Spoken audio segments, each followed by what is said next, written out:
Wow. We're live. Hey, y'all, this is Black History Month. And so we're going to start with a tiny bit of history to relate into the nonsense that's going on today. So on February 19th, 1923, the United States Supreme Court ruled that Indians, and not Native American Indians, but Indians ruled that Indians could not become U.S. citizens. Let me say that again. Not immigration or citizenship. The case was brought by Bhagat Singh. I don't know how to say that. Teen. Bhagat Singh Teen. Forgive us if we have I know. I hope I'm not butchering. An Indian Sikh man who migrated to the U.S. in 1913. He enlisted in the U.S. Army. He served. He applied for citizenship, and in 1920, he was granted citizenship. Then the government appealed it, and the case went to the Supreme Court. They appealed it. The ruling. The law at the time said citizenship was available to free white persons. Mr. Teen argued that anthropologically he was Aryan, he was Caucasian, scientifically white. The court agreed. They said yes. Ethnologically, he was Caucasian. Mm-hmm. But the word white should be interpreted according to understanding of the average man, the court said. And the court said they know the difference. So they ruled he was not white. His citizenship was revoked. And so was the citizenship of many other Indians.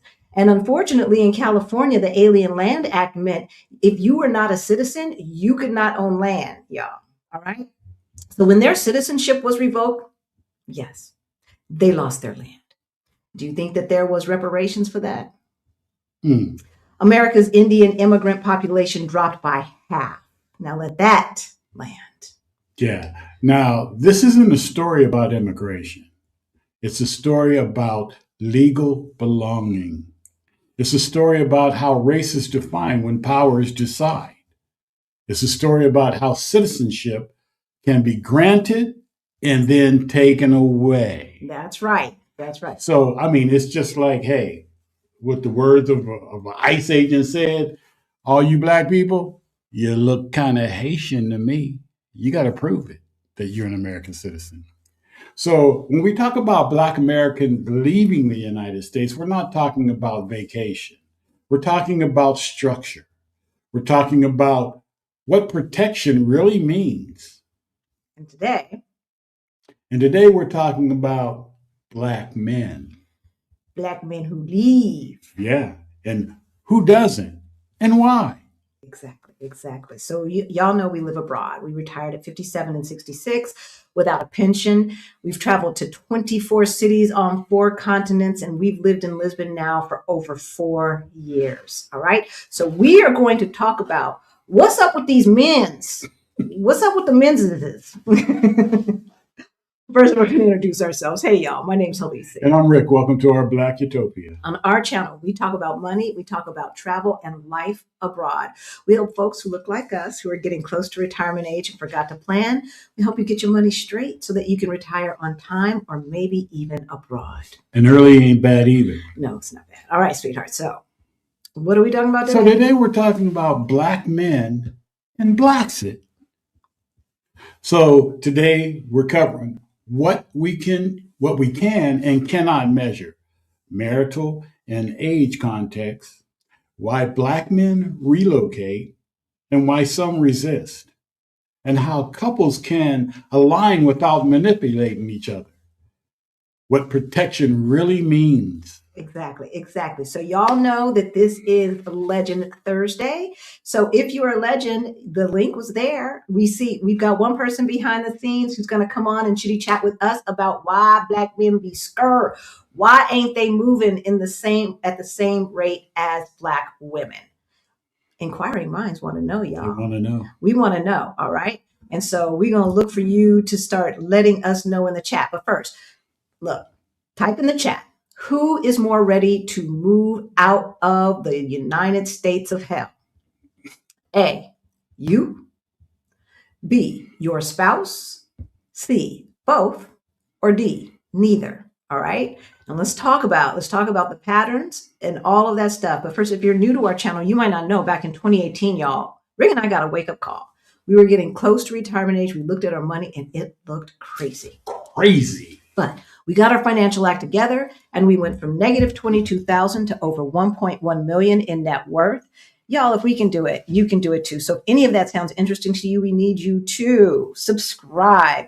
It's almost our 4-year anniversary. We really trying to get to 100,000 subscribers before our 4-year anniversary, y'all. Help a brother out.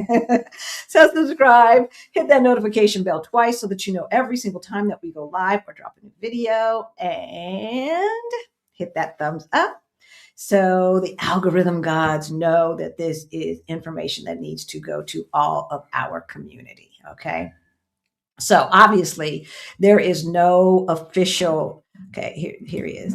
Obviously there is no official database or anything about how many Black men live abroad or anything like that. I mean, we know that about 5 to 9 million Americans live outside of outside of the United States. And I do not believe that that counts any people in active duty on the base, right? But there's no breakdown by race, marital status, or any of that other stuff that we can tell. So, we know why Black men, when they do choose to, why they leave, right? So you want to give a couple of them, Ricky, and then we'll go to Jeff. Well, why they leave are common drivers are cost of living pressures. Yeah. I would say safety, tired of all of the gun violence and this and that, and always walking around as a perceived threat to folks. Right. I don't know, like Jeffrey, does the average Black man realize that they are not perceived as a threat all over the world? I think a lot of African-American men are maybe kind of sleeping through the revolution, and they don't realize that not only are those things that you mentioned will hold them back, but they hold themselves back, not realizing that they should think about going to a place that appreciates them and that will let them be the best they can be. I'm a big fan of sci-fi, so I know that I believe in that stuff about being stuck in some sort of paradigm, and it's important to break out of that paradigm. And our society keeps us trapped in a mode of thinking, and that mode of thinking will make you a permanent underclass, a permanent underachiever. And first of all, let me say, Rick and Lisi, big shout out. Thanks for having me here on your program. I look forward to seeing you in Lisbon in a couple of weeks. Right now, I'm sheltering in place in Katy, Texas, where I can't get a cut. So Mr. Rick is going to limp along. He's going to limp along on his sore knee and take me to a barbershop to tighten up a brother and get my fade right. Oh, we got them everywhere here. You know that. Yeah, thanks for having me. Actually, Jeffrey, I'll be the one to take you to my barber because she got her own personal barber. I'm the one. I'm the one. I sit up in the barber shop. I be in the barber shop with all the menses and listening to them argue about football, soccer, football, or whatever political stuff is going on the TV. You would not like, except for the language, I could be back in the United States.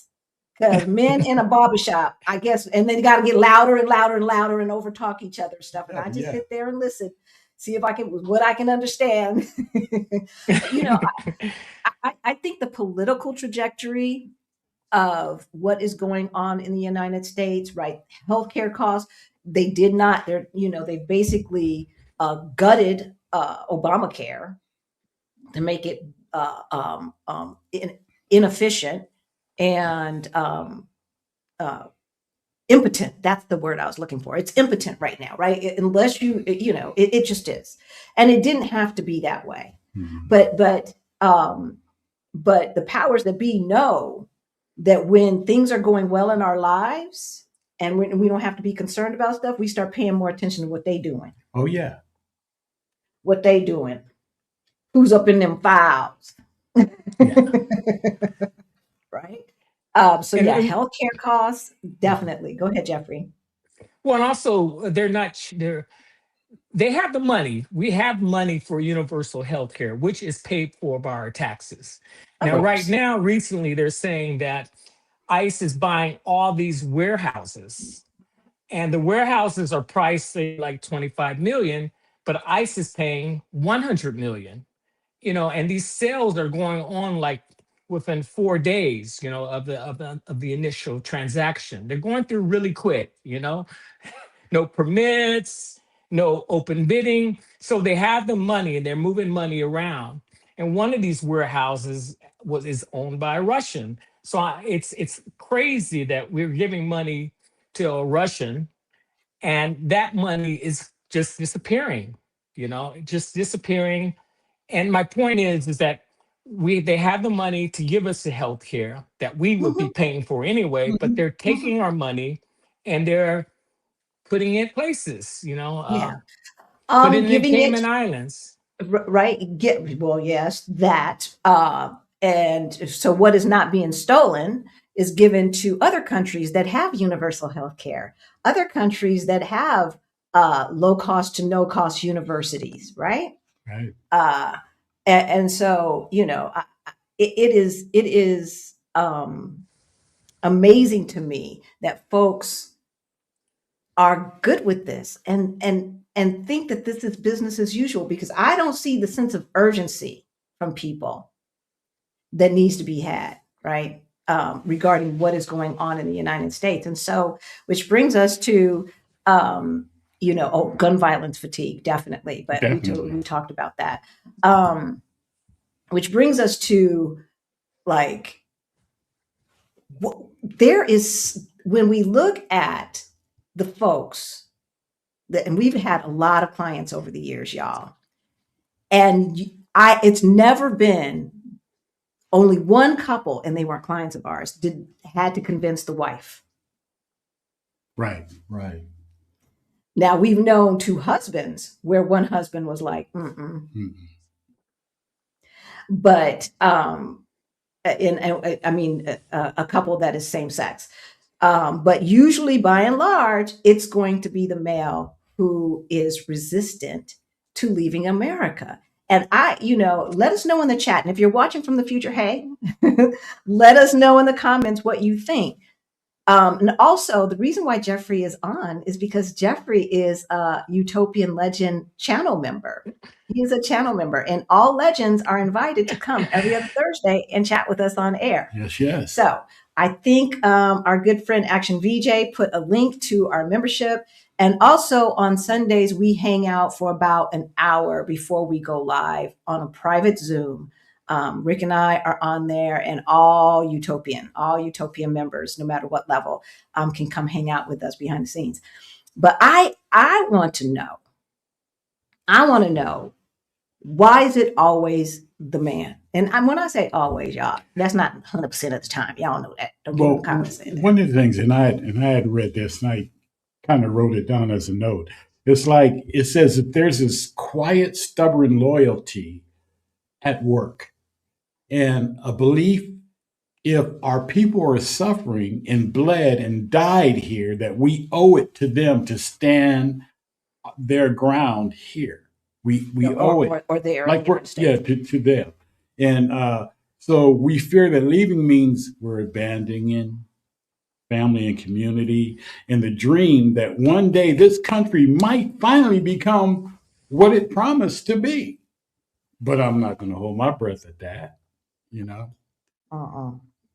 Uh-uh. Well, we didn't come over on the Mayflower. Thank you.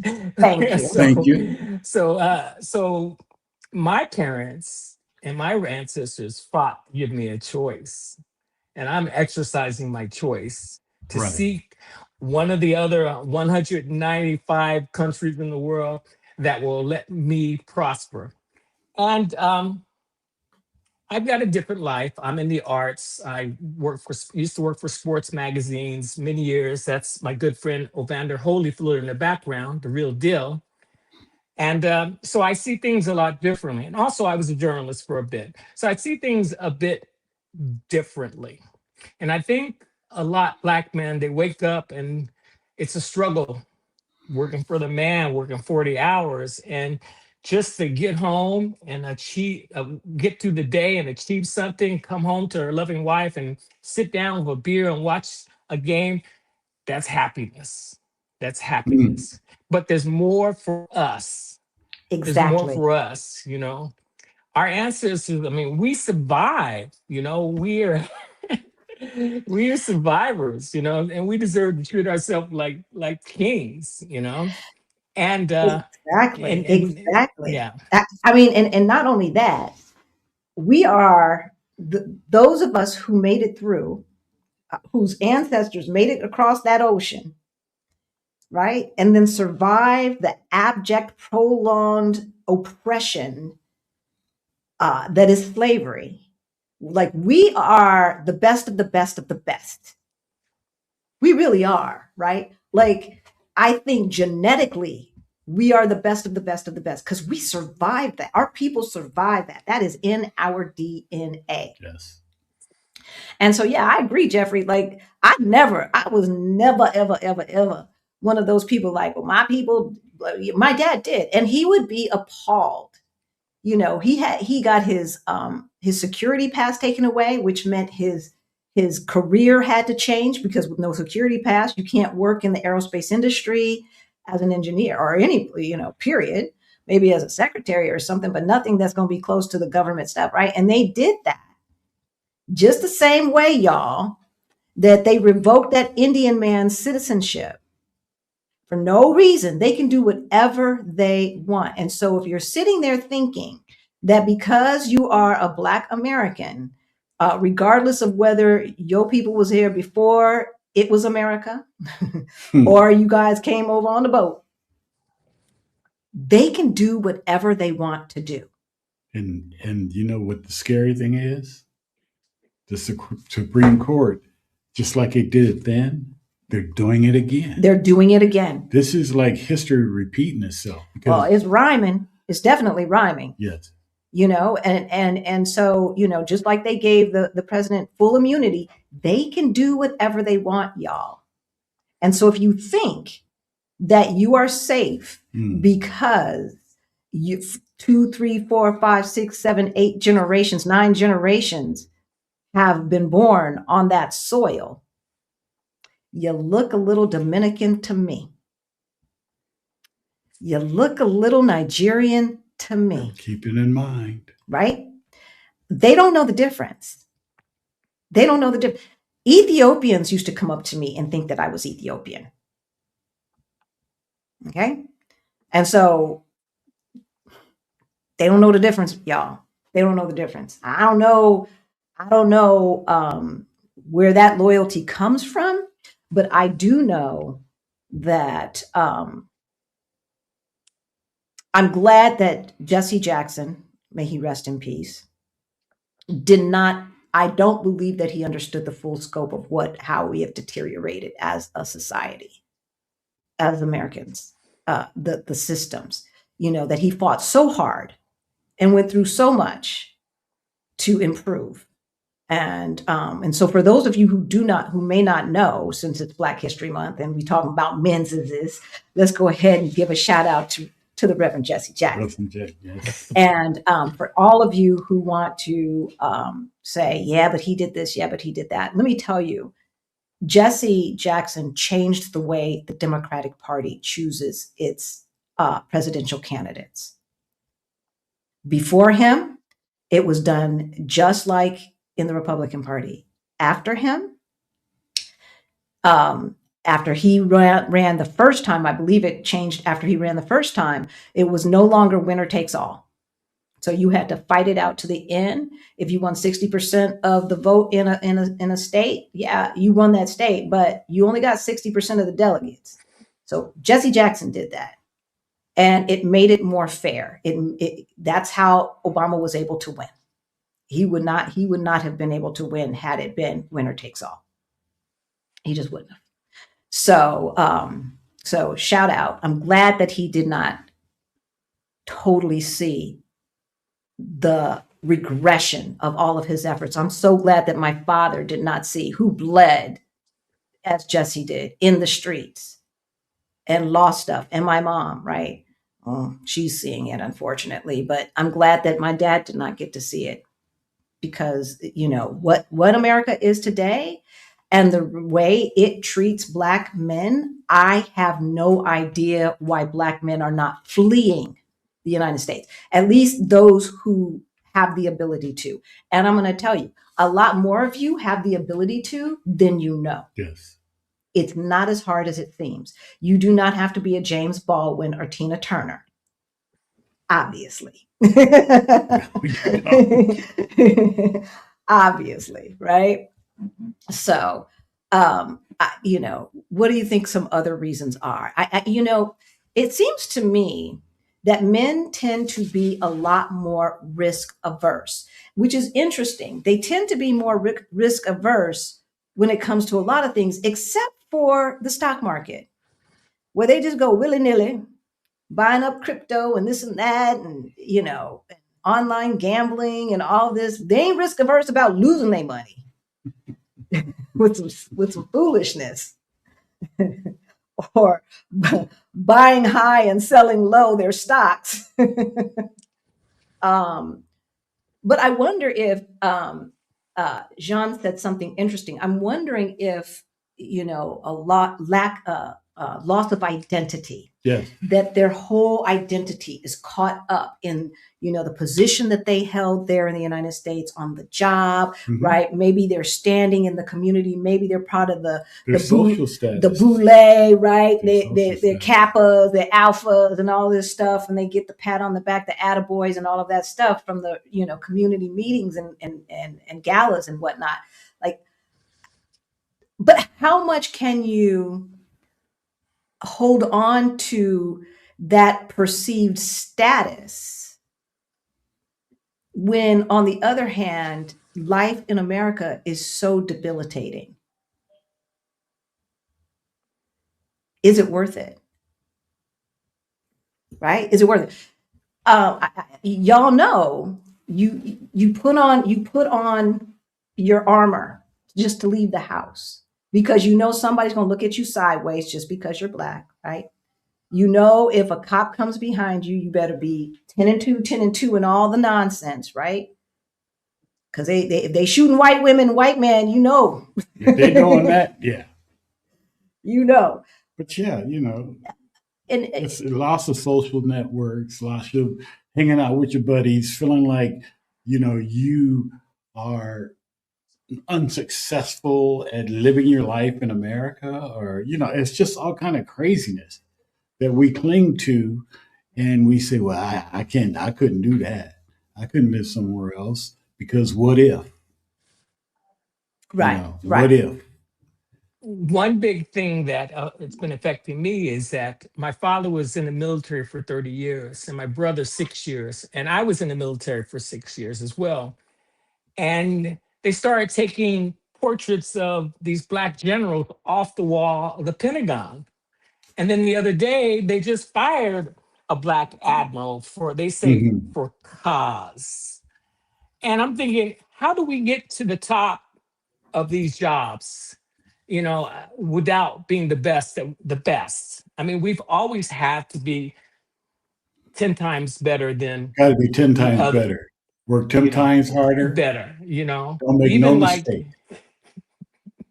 even like me, when I do the covers for Sports Illustrated magazine, sometimes I get little side glances. Why you? This is because I've been doing this since I was 15. I put in the time. Right. But anyway, getting back to that, there's certain unseen hands making moves. And we can sit there and say, oh, lottie, dottie, dottie, I got to raise at work. But life be lifing. And if we don't make the moves to protect our family, to protect our future, we're going to get run over. I hate to be so blunt, And I guess it's nice to go hang out at the pool hall, go play basketball. But you gotta, you only have so much time in life, so you have to be a little bit more pragmatic about the moves you make. Mm-hmm. And also believe in yourself. Think about, well, what really makes me happy? Well, you need to have the space, the head space to find out what what will really make you happy, and not just what American society says. Well, you can be happy if you have this car. You can be happy if you have this food. You can be happy if you have this watch. You can be happy if you hang at this club. You can be happy if you go to strip club and throw dollars at girls. Whatever they put in our heads, we need to wipe that away. Yeah. Right. And the only way we need to wipe that way is to chart our own path. And like you said, I was able to make the moves because I'm in the arts, and I've always been very flexible with how I move around. I had a great session with Rick Halisi, and I decided, well, you know what? I'm going to sell my house and make a move, make a move for myself. I'm going to be moving to Lisbon. I'm going to go study art in Italy. I'm going to work in Namibia and do fashion shoots in Namibia and Angola and Cape Verde. And I'm going to discover things through my own eyes, and Mm, throw off this yoke of seeing things the way this American society wants us to see things. right. No Because restraints. they want us to be a permanent underclass. Yeah. And No no. Right. restraints. Right. Contained in your stay in your lane, stay in your Contained and place. controlled. Exactly. Yes. Yeah. Mm-hmm. Mm-hmm. And I understand some may have financial uncertainty. Here's the deal, y'all. And John said he must be an anomaly. Here's the deal. Rick and I chose to leave the United States because it was more economically advantageous to leave the United States. We did not want to pay, we did not want to retire and then have to pay $2,000 a month. Well, he wouldn't have had to because he has Medicare, but I would have had to $2,000 a month for healthcare. If you need to make a little extra money and that is the thing that is making you nervous, I have two things for you. One, embrace technology. Don't be scared of it. Learn as Yeah. much as you can. And right now we have the Side Hustle Challenge going on. It ends next month. We will not have another one until after the meetup. The meetup is in June, Juneteenth week. And after the meetup, we will have another cohort for the Side Hustle Challenge. And in there, we can get you from idea to launch to start bringing in some extra cash. Making money is easy, y'all. Making money is easy. It really is not hard unless you decide that it is. Yeah. Right. If you've never been entrepreneurial or you don't know how, we can show you how. Okay. It's just not that difficult. And it takes discipline, right? But it doesn't necessarily have to take 40 hours a week. Rick and I do not work 40 hours a week. If we work 10 hours a week, we're probably doing good. Well, now that the Side Hustle Challenge is going on, I'm working a little bit more because I'm looking at everybody's business plans. But during regular times, we put in about 10 hours, I'm not trying to work that hard. I'm not trying to. If you want to work hard, you can. There's plenty of stuff you can do to grow your business faster, or this or that or the other. But I'm not trying to work that. I like Well, Jeffrey's thing. I want to go to Namibia and take some pictures of some beautiful people and stuff. That's what I want to do. Well, Go ahead, Jeffrey. and you're right, Lucy. It's better that if you have a partner and you're on the same page as her, because you can work together. But you have to have a common goal in mind and work toward it. Um, Yes. like like I said, I'm in the creative. I never worked 9 to 5, so I see things differently. But if you have to work 9 to 5, then you have to figure out a way to strategically change or put your money a certain way. And I know it's tough, like working 9 to 5 for a certain X amount of dollars to be able to put money aside. But if you don't build your own future, no one else is going to build it for you. No. And it's not And going to you, happen by accident. yeah, yeah. I can't tell you what job to do or how to make money because, like I said, I'm in the arts, but and artists do what they can, but think creatively. You don't have to be a photographer or a painter to be creative about what you how you make money, and what you're going to do. It's Exactly. a matter of choices. You have to Yeah. decide Exactly. today, I'm going to do things this way. I'm going to put my money this way. I'm not going to buy one less nice pair of sneakers or one less nice car, or just say, hey, you know what, honey, I love you. And I want us to thrive in a family, you know? I see a And better future for us, yeah. Yeah. So I mean, let's and, do and this. a Exactly. lot of it too is changing our mindsets. You have to change your mindset because we've grown up to living and doing things a certain way, and you can't do them the same way anymore. You have No. to change how you do things and how you think about things. That Yeah. helps a lot. Yeah. Rick and I were saving, y'all. We were saving 60% of our income. Okay. We worked a regular 9 to 5. We never made six figures a year. Okay. And we were saving 65% plus of our income to get to speed up our day of retirement, Yeah. right? And so, this is what we teach in Beyond the Bling. And, that's our financial freedom program that we have. That information is in the description below. Y'all, you do not have to be Rockefeller to do this thing. As I said, we never made six figures. And even if we were not together, if he were single, if I were single, we know single people who've been able to save 50% or so of their income. Okay. No more Coach bags, no more red bottom shoes, right? Um, we started cooking more at home, stopped going out as much, had potlucks and stuff like that, and game nights and stuff like that, as opposed to always having to go out to dinner or this or that and spend extra money when most of the time I like my food better anyway, Yeah. you know? So And it's not about suffering. no, we don't want people to It's suffer it's because not that's about that's suffering or feeling that, well, the only way I could do that is if I just tighten down so tight that, I can't do anything because you won't stick with it. that's not sustainable. That's not sustainable. That is not sustainable. Any other things? So this is to me an opportunity for Black men to say, all right, we're not going to be scared no more. Mm-mm. Right? We're going to do what we need to do. Healthcare is better outside of the United States. It tends to be more holistic and comprehensive, as well as less expensive. I mean, technically, we could pretty much pay for most stuff that we do here out Out of of pocket. pocket. Yeah.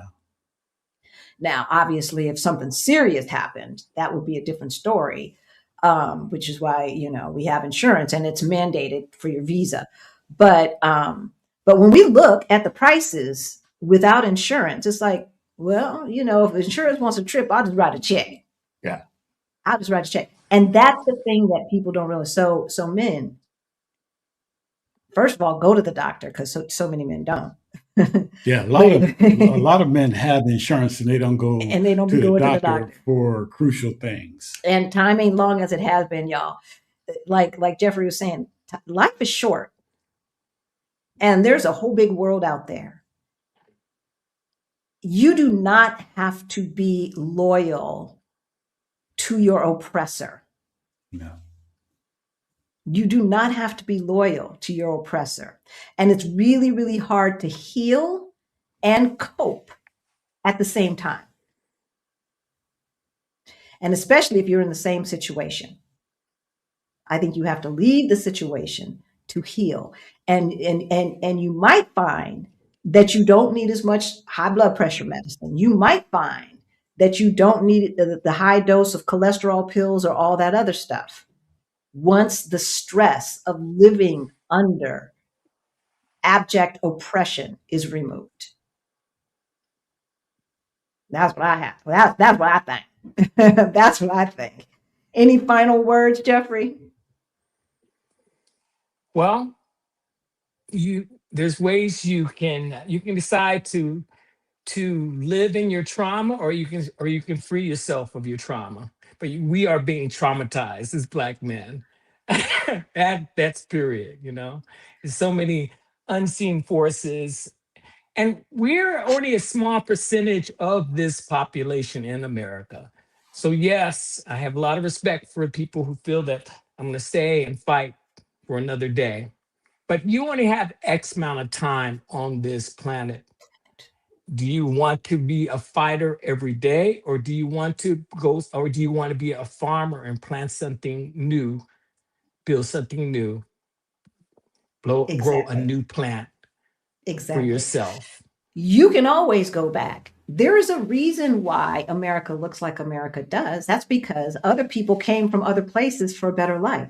Well, we can do the same thing, right? Just because we were born in a place doesn't mean that there's roots there that have grabbed onto our feet and we can't go nowhere. Right? Right. We can create pathways in different places. There is a reason why there are so many East Africans, like Ethiopian and Eritrean and stuff like that, in Minneapolis, because one person came, and then another person, and then they brought their family, and then cousin so and so and them came. That's how it works. There That's always how it has to works. be there always has to be the first. And Yes. Exactly. why not you or you? Be the Exactly. first. Yeah. Exactly. I love that. I love that. So, y'all, if you need help coming up with a plan, we offer one-on-one coaching. That information is in the description below. If you need help with your money, we've got you covered. We've got our financial freedom program for late bloomers like Rick and myself. It is being updated as we speak. So you don't have to worry. If you pay the price now, you'll have access to all of the updated materials as well. Okay. And that also comes with monthly group coaching. If you need to get a side hustle started, we can help you one-on-one. But if you want to join the cohort, the next one will be in the summertime. And I'm so excited about our meetup, Jeffrey. We are going to have so much fun. I'm gonna let some stuff slip, y'all, because we're gonna have a very special reception. We're gonna have a chef tasting party with pairings, with different types of wine from all over Portugal to go with each course. And it's going to be 4 or 5 courses that we're going to do. And so that's for Monday. And then the next day, Tuesday, we are going up to Nazaré. Take a trip. Yeah. And to Obidos. And we're going to have lunch and another wine tasting at the Buddha Garden, and see this beautiful botanical type garden, and that's right next to this winery and all of this. And so those are the two major function activities for our meetup, which is June 15th and June 16th. Tickets will be going on sale soon, because I've already started talking about giving these people deposit and all of that. So we need to see how many people are coming. I can't wait. It's going to be so much fun. And then, of course, there's going to be all of these add-on things that we're going to do, ancillary activities, hang out with the local folks here, so you guys can meet other Black Americans who have left the country. We have people who are already living abroad, folks, that come to our meetups that don't live in Portugal. Right. Right. So every year we have Black folks from other countries that come to our meetup just because they want to hang out with like-minded people. And the Utopians are some cool people. Yeah. All right. The Utopians are cool people. We have a ball. So hopefully you will be able to come for our meetup in June. Anything else? I wanted to go over the thing for the husband and wife. Okay. If we can touch on that. Okay. It's pretty. Here, you find it.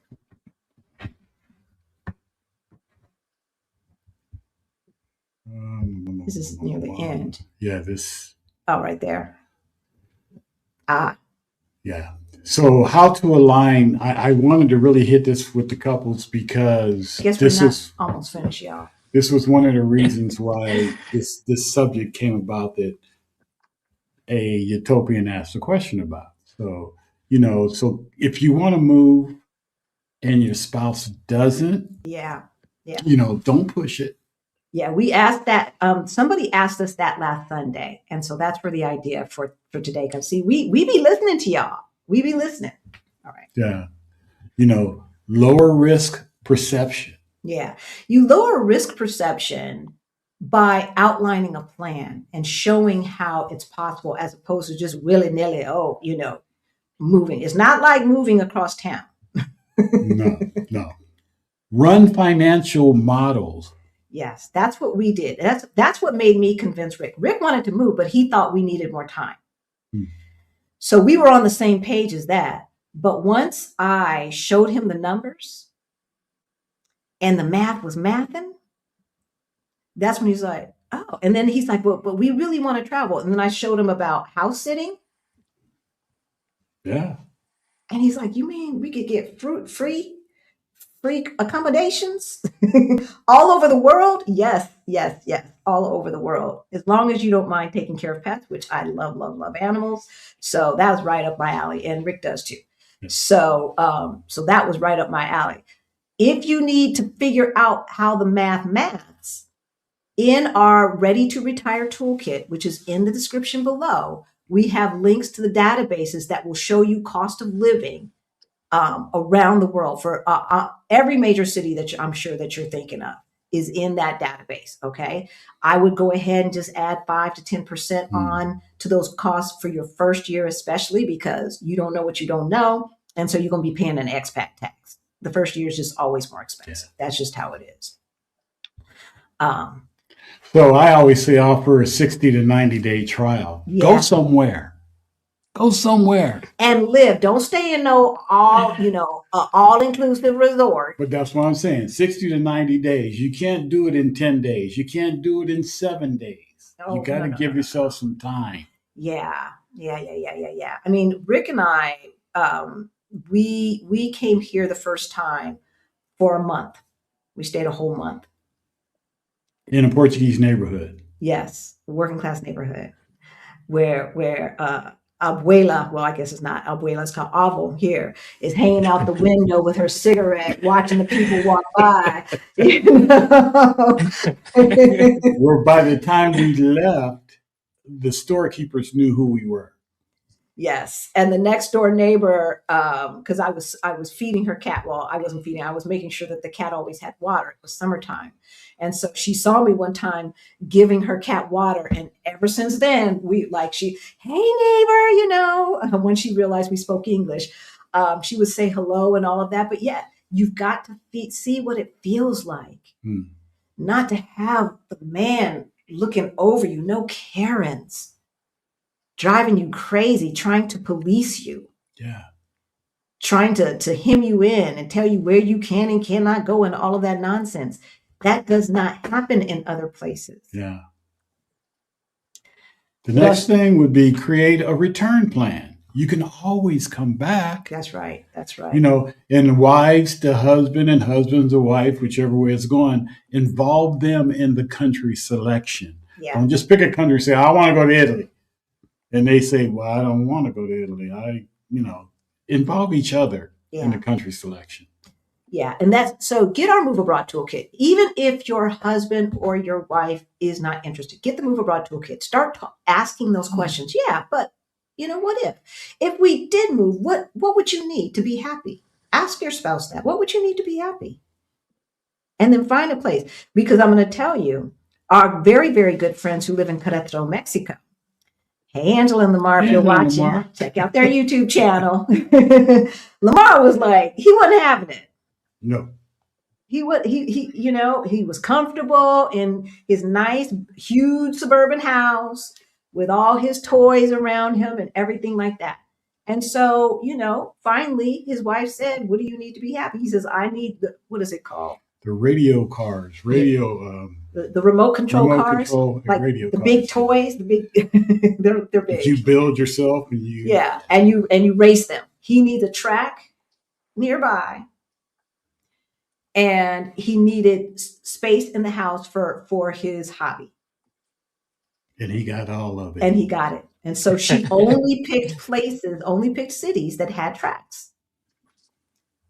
And so from there, she's like, well, I can be happy in 2 or 3 of these places.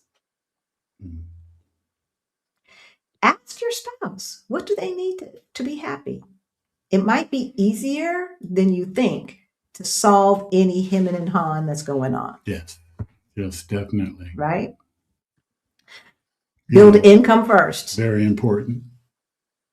Okay. If you know that you're going to need to bring in extra cash, start it now. We started our YouTube channel when we were still in the States, telling folks we gonna be moving. And some of y'all have been with us since the very beginning. Action VJ has been with us since the very beginning. The Greta King has been with us since the very beginning. Professor has been with us since the very beginning. Since the very beginning, y'all. Yeah. Okay? Since the very beginning. You start to build a community. And that's the thing. You don't have to worry about where I can't hang out with my boys. Because if you build community, you'll have some new boys.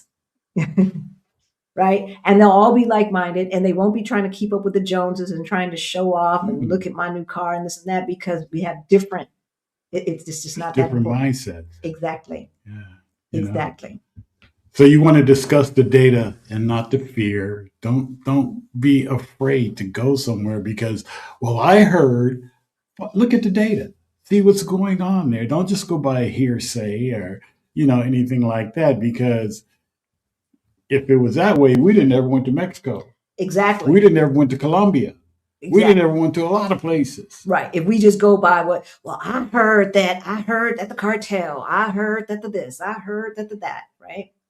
So I think the resistance, any resistance that someone has starts to shrink as information, data, and putting together a plan structure, right? As that grows, resistance will probably shrink. Yeah. Yeah. So keep those things in mind. Yeah, definitely, right? And remember in this Black History Month, okay, they were never considering us when they built this thing. No. They were never considering us, right? And people are like, I just don't recognize America anymore. We do. We recognize it. This is the America that's always been there. It's always been there for us, right? They've always been shooting us indiscriminately and getting away with it. They've always been able to do that. They've always been able to accuse us of something and get us locked up with very minimal effort. Okay? And so I'm not sure what people are trying to hold on to. There's a whole lot of world out there. A whole lot of world, okay? And we don't want to wait until we're in the position if 2026 election doesn't happen, or if it doesn't happen fair and honestly, it's over. Y'all know that, right? It's over. And what they did to that Indian gentleman, they could do to you. Yes, they can. They could start redefining what citizenship means. Slavery is not over, y'all. Look at the 13th Amendment. It's not over. It's not over. They're building those concentration camps for something that's supposed to be temporary. All those, like Jeffrey was saying, ICE is buying all these buildings. Like, why do you need permanent structures if you just gonna get rid of all of the people who ain't supposed to be in America and then it's over, right? But you're building permanent structures. If they build them, they will fill them. Who they gonna fill them with? I'm just saying. Go into it with your eyes open, y'all. Exactly. All right. So don't leave in panic. Right? Don't leave in panic. That's not supposed to be how we strategize, we plan, we come up with a plan, and then we execute the plan. Right?